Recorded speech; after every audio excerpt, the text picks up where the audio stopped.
যারা 2026 সালে মাধ্যমিক দেবে তাদের জন্য এই ভিডিওটা খুবই গুরুত্বপূর্ণ। এই ভিডিওতে আমি তোমাদের অঙ্কের সাজেশান দেব।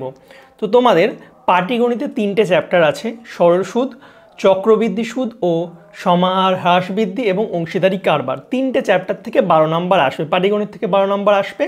এর মধ্যে 5 নম্বরের একটা প্রশ্ন, 2 নম্বরের দুটো শর্ট প্রশ্ন, একটা এমসিকিউ, একটা শূন্যস্থান পূরণ, একটা সত্য মিথ্যা। এই টোটাল তোমাদের 12 নম্বর পরীক্ষাতে থাকবে। তো আমি 3টে চ্যাপ্টার থেকেই কোন বড় প্রশ্নগুলো আসতে পারে, ঠিক আছে, 2 নম্বরের কী প্রশ্ন আসবে, বই থেকে টোটাল ইম্পর্টেন্ট প্রশ্ন দাগিয়ে দিয়েছি। এর বাইরে কিন্তু তোমাদের পরীক্ষাতে আসবে না। তো তোমরা অবশ্যই আমার YouTube channel learn with Jayate গিয়ে ভিডিওটা দেখে নেবে এবং বইয়ে কিন্তু অঙ্কগুলো দাগিয়ে নেবে এবং বেশি বেশি করে ওই অঙ্কগুলো প্র্যাকটিস করবে। দেখবে এর মধ্যেই কিন্তু তোমাদের মাধ্যমিক পরীক্ষায় এবং টেস্ট পরীক্ষায় চলে আসবে।